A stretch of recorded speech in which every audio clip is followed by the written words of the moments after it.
इतिहास का सबसे अमीर आदमी जिसे दुनिया भूली।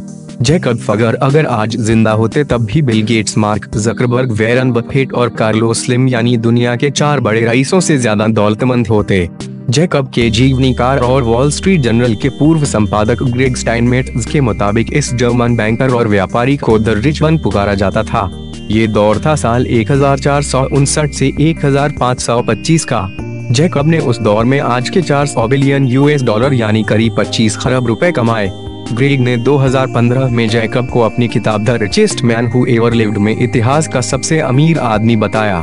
जैकब को इतिहास के सबसे अमीर आदमी बताने के ग्रेग के दावे पर सवाल किए जा सकते हैं। बीबीसी वर्ल्ड से बात करते हुए ग्रेग ने कहा, जैकब निस्संदेह दुनिया में अब तक के सबसे ताकतवर बैंकर थे।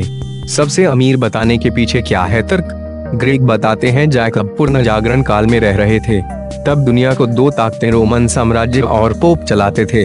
फगर इन दोनों को पैसा मुहैया कराते थे।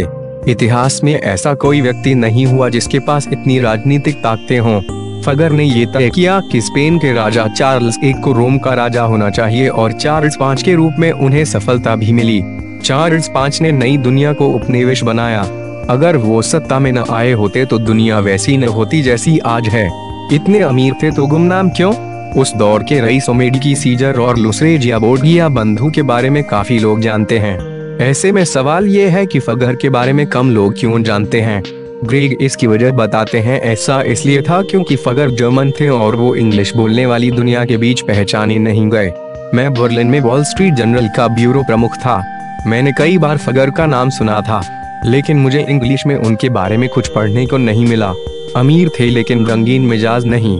दुनिया फगर के बारे में शायद इसलिए भी कम जानती है क्योंकि वो रंगीन मिजाज आदमी नहीं थे, जैसा कि उस दौर के रईसों के लिए एक बहुत साधारण बात थी। फगर ने कभी कोई राजनीतिक ऑफिस बनाना या पोप बनना नहीं चाहा। न ही फगर ने इमारतें बनवाने और न ही पूर्ण जागरण के किसी आर्टिस्ट को स्पॉन्सर करने का काम किया। फगर का सबसे मशहूर काम रहा फगराई, यानी एक सामाजिक हाउसिंग प्रोजेक्ट जिसे उन्होंने दक्षिणी जर्मनी के ऑक्सबर्ग में बनाया था। 1 साल का किराया 64 रुपए। फगर का ये काम अब भी जर्मन में मशहूर है क्योंकि यहाँ रहने वाले लोग अब भी साल का किराया करीब $1 यानी 64 रुपए देते हैं। ग्रेग बताते हैं, बैंकर उस दौर में जरा छुपकर काम करना पसंद करते थे, लेकिन इसका ये कतई मतलब नहीं है कि जैकब फगर अपनी निशानी नहीं छोड़ गए।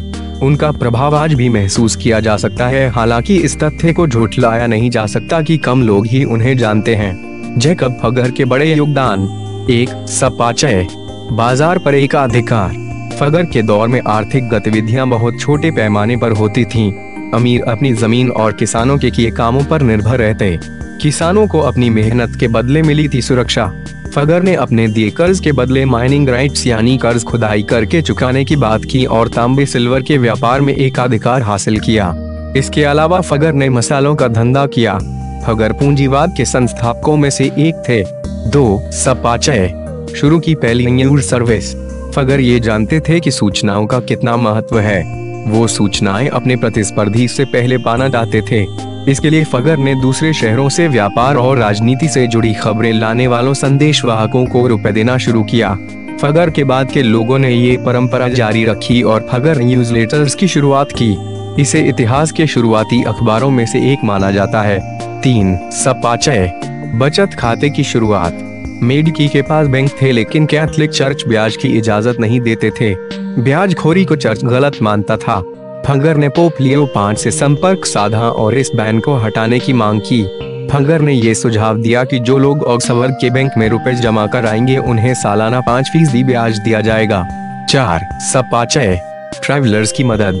फगर 33 साल के थे जब कोलंबस ने अमेरिका की खोज की थी।